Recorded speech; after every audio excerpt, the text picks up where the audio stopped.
80회는 그야말로 파멸과 배신, 그리고 예상치 못한 구원이 교차하는 회차였습니다. 제인의 치밀한 복수극이 절정에 달하며 모든 인물들의 가면이 벗겨지는 순간을 숨막히게 지켜보았죠. 특히 세리가 밀어버린 선반에 제인이 깔릴 뻔한 위기에서 도윤과 기찬이 동시에 몸을 던져 제인을 구하려던 장면은 기찬의 마음이 제인에게로 완전히 돌아섰음을 보여주며 세리의 마지막 희망마저 산산조각 내버렸습니다. 회의장은 제인의 폭로 영상으로 아수라장이 되었습니다. 세리는 비명을 지르며 영상을 끄라고 난리를 쳤지만 도윤은 끝까지 보셔야죠 라며 세리와 기찬을 차갑게 제지했죠. 이어서 영상에는 유경이 등장해 세리가 고등학교 때부터 저지른 악행들을 하나하나 폭로했습니다. 세리는 거짓말이라며 발악하다 결국 회의장에서 쫓겨났죠. 이 기회를 놓칠세라 도윤은 이런 비도덕적인 인물을 그룹 이사로 줄 수 없다며 기찬을 자리에서 내려오게 할 분위기를 고조시켰습니다. 유경의 폭로는 여기서 그치지 않았습니다. 그녀는 숙자의 지시를 받아 제인에게 수면제를 처방하고 거짓 진단서를 냈던 사실을 고백했습니다. 영상이 끝나자 유경은 다시 한번 제인에게 진심으로 용서를 구했고 제인은 그녀의 사과를 받아주며 두 사람은 다시 예전의 절친한 관계로 돌아갔습니다. 한편 숙자도 폭로 영상의 존재를 알게 되고 자신의 비리가 드러날까봐 노심초사하는 모습이었죠. 그녀는 기찬이 회장 자리에서 쫓겨나는 것 아니냐며 걱정했지만 기찬은 이사들에게 돈을 먹였다고 안심시켰습니다. 하지만 세리는 자신을 내쫓으려는 기찬과 숙자에게 지호가 있으면 절대 나를 내칠 수 없다며 맞섰습니다. 이번 회차에서 가장 안타까웠던 킬링 포인트는 승우와 유경의 이별이었습니다. 승우는 유경이 제인을 정신병원에 보낼 때 동의서에 서명했다는 사실을 알고 큰 충격을 받았죠. 유경은 가정을 지키는 것이 더 중요했다며 이기적인 선택을 했던 자신을 자책했습니다. 승우 역시 제인에게 잘못한 것이 많다며 눈물을 흘렸고 두 사람은 제인을 배신한 자신들이 만나는 것은 힘들 것 같다며 결국 이별을 선언했습니다.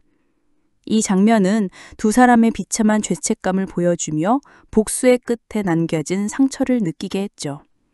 이후 세리는 화기애애한 제인과 도윤의 모습을 보고 질투에 휩싸여 선반을 밀어버렸습니다. 하지만 그 순간 도윤과 기찬이 동시에 몸을 던져 제인을 구하려 했죠. 세리는 그들의 행동에 절망하며 기찬의 마음이 완전히 제인에게로 옮겨갔음을 깨달았습니다. 그녀의 마지막 발악마저 기찬의 마음을 확인하는 도구로 전락해버린 순간이었죠. 얼마 뒤 세리는 기찬의 대화를 엿듣고 건규철 회장에게 숨겨진 비자금이 있었던 사실을 알게 됩니다. 이로써 세리의 복수는 제인에서 기찬으로 바뀌게 되죠. 마지막으로 미라는 기찬의 해임을 위한 임시 주주총회를 제안했습니다. 제인의 폭로 영상과 미란의 주주총회 제안으로 기찬은 이제 회장 자리까지 위협받게 되었습니다. 이제 제인의 복수는 단순히 명예회복을 넘어 기찬의 모든 것을 빼앗는 최후의 전쟁으로 향하게 될 것입니다. 과연 제인은 모든 것을 되찾고 기찬과 세리는 어떤 파멸을 맞게 될까요? 다음 회차가 더욱 기대되는 이유입니다.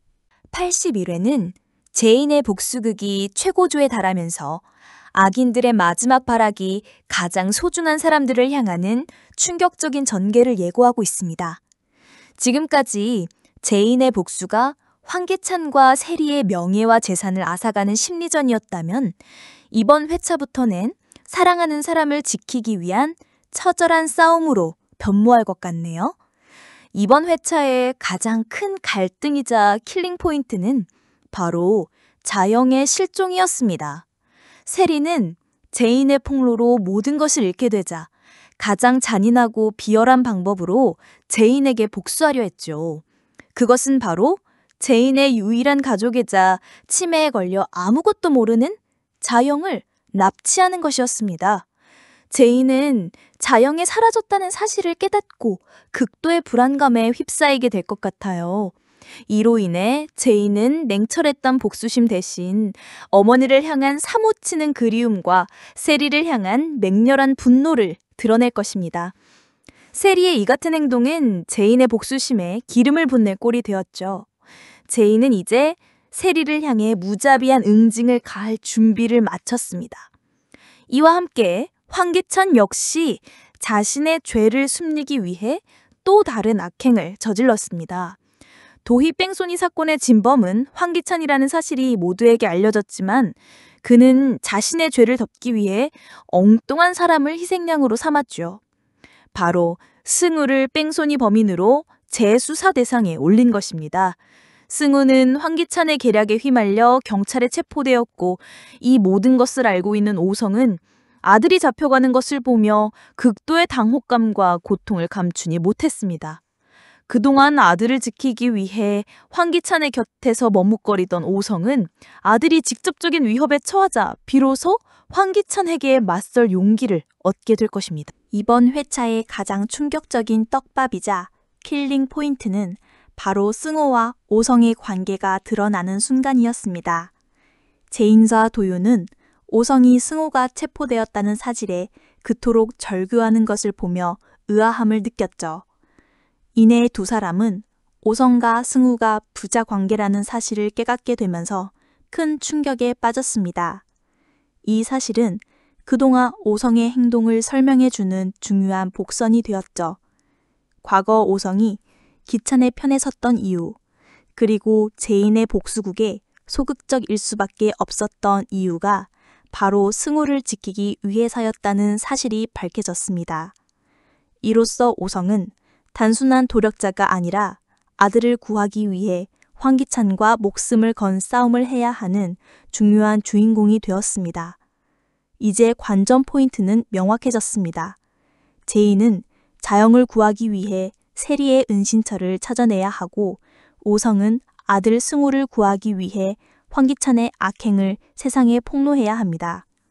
세리의 납치극은 제인과 세리의 최후의 1대1 대결을 예고하는 떡밥이며 승우의 체포는 오성이 기찬에게 진실을 밝히게 만드는 복선이 될 것입니다.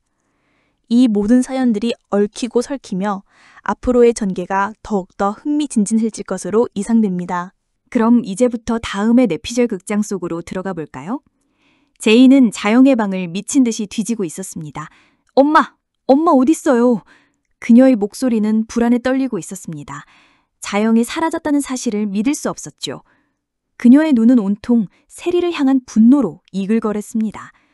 세리가 자신에게 복수하기 위해 자영을 납치했다고 생각했기 때문이죠. 제인은 거실 테이블 위에 놓인 낡은 인형을 발견했습니다. 인형의 선에는 쪽지가 하나 들려 있었죠. 너가 소중한 것을 잃었을 때 그 고통을 느껴봐. 곧 엄마를 보게 될 거야. 제인은 쪽지를 꽉 쥐고 울분을 토했습니다. 세리가 자신을 향한 복수를 위해 자영을 납치했다는 사실에 분노하며 자영을 반드시 찾아오겠다고 다짐했습니다. 강승우 씨, 도희 뺑소니 사건의 재수사 대상이 되셨습니다. 긴급 체포합니다. 경찰의 말에 승우는 당황하며 몸을 굳혔습니다. 그때 오송이 달려와 경찰을 제지했지요. 아니, 우리 승우는 아니에요. 왜 우리 아들을 잡는 겁니까? 오송의 절규에 경찰은 그를 말렸습니다. 오성은 도윤에게 전화를 걸어 도윤아, 우리 승우가 잡혀갔어! 라며 울부짖었습니다. 오성은 황기찬이 도희를 죽였다는 사실을 알고 있었지만 승우가 체포된 상황에 당혹감을 감추지 못했죠. 도윤은 오성의 전화를 받고 당황한 채 세인을 바라봤습니다. 방금 오성 형에게서 연락이 왔어요. 승우가 잡혔대요. 제인은 놀라며 말했습니다. 네? 승우가요? 왜요? 도윤은 잠시 침묵하다가 어렵게 말을 꺼냈습니다. 오성 형이 승우를 우리 아들이라고 했어요. 제인은 믿을 수 없다는 듯 되물었습니다. 승우가 오성 씨 아들이요? 말도 안 돼. 두 사람은 서로를 바라보며 충격에 빠졌습니다.